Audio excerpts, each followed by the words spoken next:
тамошобинони канали Арзанда. Салом. имрӯз мехоҳем каме ҳам бошад оиди муҳоҷирони меҳнатӣ суҳбат кунем. Муҳоҷири меҳнатӣ пеш аз ҳама инсоне аст, ки дур аз ватан, дур аз падару модар, зану фарзанд, ёру дӯст мебошад ва барои ободии зиндагии худ меҳнати ҳалол мекунад, то ки падару модар, зану фарзанд аз ҳеҷ чиз танқисӣ накашанд. хеле ки маълум аст, аксарияти ҷавонони Тоҷикистони азизи мо ва на танҳо ҷавонон ба Федератсияи Русия ё ин ки ба дигар мамлакатҳо муҳоҷирати меҳнатӣ мекунанд бо мақсади кори хуб ёфтан, маоши нағз гирифтан ва зиндагии худро беҳтар кардан. ҷавонони тоҷик солҳо меҳнат мекунанд, то ки рафта зан гиранд, оила барпо кунанд, орзуҳои худро амалӣ гардонанд. дар шаҳри бегона ба муҳоҷир кор кардан бисёр душвор аст. ҳеҷ касро намедонад, ҳеҷ касро намешиносад. боз инсонҳое ҳастанд, ки забонро намедонанд ва ин хеле инсонҳо зори як ҳамзабон, як ҳамватан ҳастанд, ки то ки каме ҳам бошад суҳбат кунанд, ғами дил гӯянд ё ки як хурсандии худро гӯянд. имрӯзҳо меҳнат кардан ва маблағ гирифтан рӯз ба рӯз вазнин шуда истодааст, зеро қонунҳои навбанав зидди муҳоҷирон баромада истоданд ва ин хел ҳолат бисёр ғамгин аст. барои ҳамин муҳоҷирони гиромӣ, ба қадри меҳнати худ бирасед. ҳаракат кунед, ки маблағҳое ки шумо ин қадар бо азобу машаққат ба даст меоред, сарфакорона истифода набаред. чунки ҳар як маблағе ки шумо мегиред, ин пеш аз ҳама вақти шумост. яъне барои маблағ гирифтан шумо ҳаёти худро сарф карда истодаед, дур аз ватан, дур аз падару модар, дур аз оилаи худ. ҳаракат кунед, ки маблағҳои худро на ин ки дар шаҳри бегона, балки дар ватани худ, дар назди падару модар сарф карда орзуҳои худро амалӣ гардонед. масалан, метавонед бо падару модар ё ин ки зану фарзанд ба ягон ҷо сайругашт равед, то ки каме ҳам бошад рӯҳи худро ва оилаи худро хушҳол гардонед.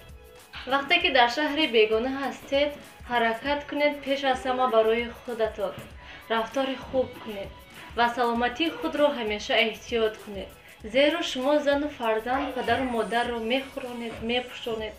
онҳо дилпур ҳастанд, ки шумо сиҳату саломат дар шаҳри бегона кор мекунед ва онҳо ба чӣ ҳолат меоянд. агар ки шумо фикри зану фарзанд, падару модарро кунед, пеш аз ҳама саломатии худро эҳтиёт кунед. ба инсон саломатӣ чизи асосӣ аст. саломатии хуб дошта бошед, ҳама кор, ҳама чизро карда метавонед.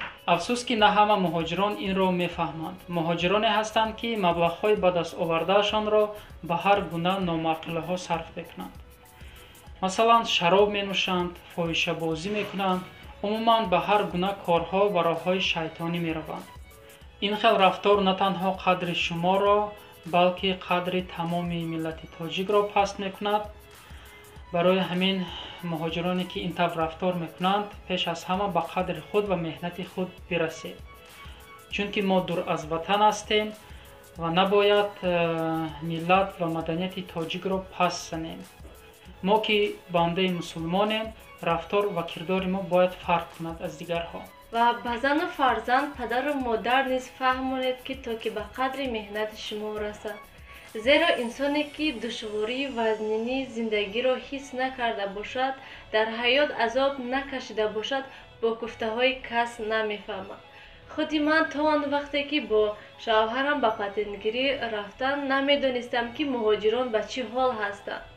ва вақте ки дидам ҷавонон, мардҳои калонсол, занҳо низ чӣ қадар азоб мекашанд, дар рӯи замин хоб буданд ва инсонҳое буданд, ки ба ҳамаи ин нигоҳ накарда намози худро мехонданд. пеш аз ҳама, то худи мо ба қадри худ ва ба қадри меҳнати худ нарасем, ҳеҷ кас намерасад. беҳтараш, ки маблағҳои гирифтаатонро имконият бошад ҷамъ кунед ва ба баланд кардани сатҳи зиндагии худ сарф кунед. инчунин падару модари худро аз ёд набароред. мадад кунед, таъмин кунед онҳоро, то ки чеҳраву волидаи онҳо доим шод бошад. ҳеҷ вақт рӯҳафтода набошед, ғамгин ва дилшикаста набошед. дар ҳаёт ҳамеша хушҳол бошед. ҳаракат кунед ки ояндаи зиндагии фарзанди шумо ин хел бо азобу машаққаҳо дар мусофирӣ нагузарад. орзуву ният кунед, ҳаракат кунед, амал кунед, то ки орзуву ниятҳои худро амалӣ гардонед. Як рӯз не як рӯз насиб иншоаллоҳ мо ҳам ба орзуву ниятҳомо мерасем. худо гуфтааст: аз ту ҳаракат, аз ман баракат. ба муҳоҷироне ки ба қадри худ ва меҳнати худ мерасанд гуфтаниам: тоҷикистони азизи мо ҳам обод шуда истодааст. оҳиста оҳиста худо хоҳад ватани мо ҳам пурра обод мегардад ва ҳамаи фарзандони миллат ба хона бармегардем. ба шумо муҳоҷирони гиромӣ пеш аз ҳама сарбаландӣ, сиҳат, саломатӣ ва бурдбориҳо ба корҳоятон таманно дорам. доим сарбаланд бошед, хушҳол бошед, ҳеҷ вақт ғаму дардро дар ин мусофирӣ набинед. обод бошед ва дили худро ҳамеша соф нигоҳ доред. тамошобинони гиромӣ, шумо низ ҳатман фикрҳои худро оиди ин мавзӯъ баён кунед.